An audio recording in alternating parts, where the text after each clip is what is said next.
de choses et mon ami la rose me l'a dit ce matin.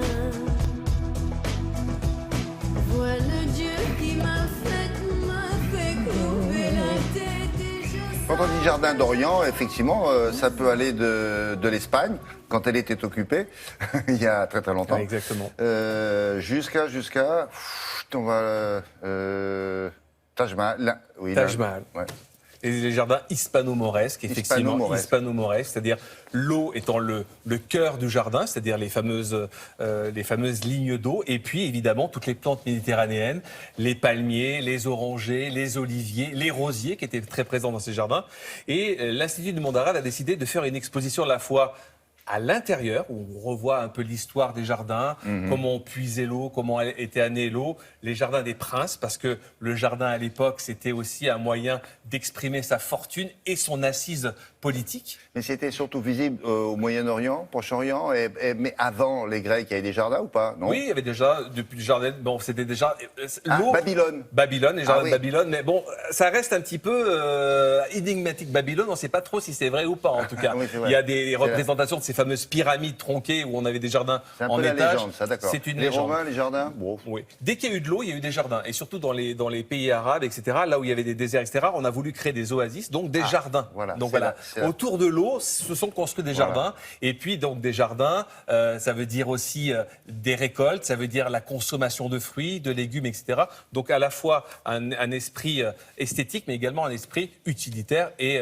essentiel. Oui, on se nourrissait en plus. Et effectivement. Alors, l'Institut du monde arabe, la semaine dernière, le week-end dernier, ils ont eu un record de fréquentation grâce à cette expo. C'est-à-dire qu'on n'a jamais vu ça en un week-end. C'est-à-dire qu'on a bien sûr augmenté les entrées, mais également ce jardin, vous allez voir, on peut le visiter, on peut s'y arrêter, on peut s'y reposer, on peut s'asseoir. On peut s'y promener. Et s'y perdre. Et des jardins qu'on fait juste que regarder, c'est pas intéressant. Alors on peut s'y promener et arrêter, manger son petit sandwich, vous allez voir, c'est très intéressant. Regardez. Depuis quelques jours, l'Institut du monde arabe propose un voyage dans le temps et l'espace pour découvrir les jardins arabes, moghols et hispano-mauresques. Une histoire vieille comme le paradis. L'intérieur explique les fondamentaux du jardin oriental. On y voit des objets qui s'y côtoient, qui sont d'ailleurs des objets anciens et des objets contemporains. Des œuvres d'art, des objets patrimoniaux très importants, mais aussi du cinéma, des vues stéréoscopiques. Une fois qu'on a assimilé les grands principes du jardin oriental, on vient dans un vrai jardin voir l'interprétation contemporaine d'un paysagiste d'aujourd'hui de ces codes. Comme à l'intérieur, vous avez l'allée des fontaines qui structure exactement le propos avec ces taux qui est l'élément fondateur du jardin oriental, qui traverse l'ensemble de la scénographie.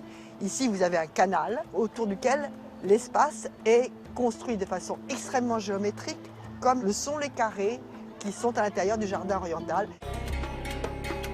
Le jardin arabe est très tôt associé aux notions de pouvoir et de maîtrise. Grand nombre de princes y organisent des réceptions officielles pour émerveiller leurs invités et signifier leur puissance.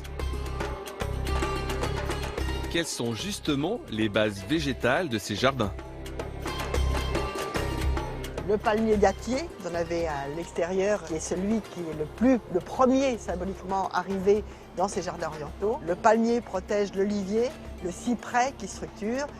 Les agrumes, vous avez ici des citronniers, des orangers et en dessous des rosiers, des plantes aromatiques. À chaque fois, l'ombre de l'un portée sur l'autre, le protégeant et l'abritant.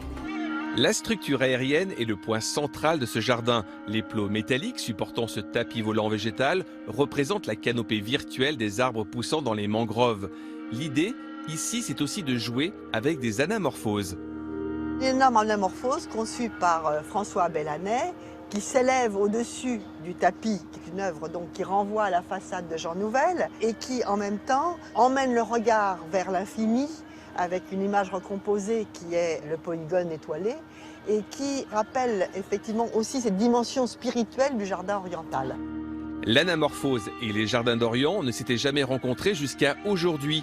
Une exposition qui laisse place à l'inattendu, à l'imaginaire et à l'émotion. Elle sera visible jusqu'au 25 septembre prochain.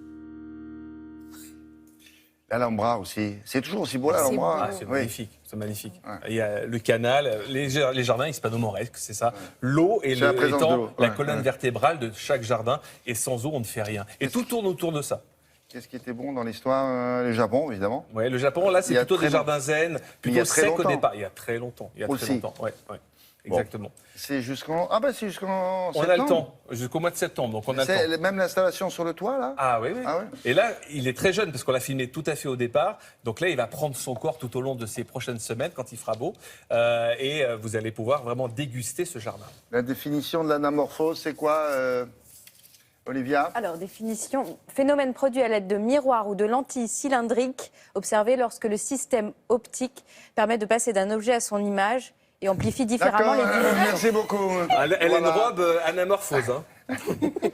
Œuvre ou partie d'une œuvre graphique ou picturale dont les formes sont distordues de telle manière qu'elles ne reprennent pas sa configuration véritable en Bon. étant regardées Oui, c'est pire d'un que... côté Voilà, ou là, vous l'avez l'anamorphose. C'est-à-dire que quand on regarde de près, Voyez ce sont des sortes de toits avec des plantes. Et lorsqu'on prend du recul, eh bien, regardez, au centre, vous avez l'origine de tous ces jardins, cette fameuse étoile. Ah oui. Voilà. Non, je vois une contestation là-bas, c'est non, toujours pas Non, compris. non, Ça si, fait, on va y aller, on va Vous arriver. avez le dictionnaire, moi. Oui, c'est bien ce que je craignais. Merci, à tout à l'heure.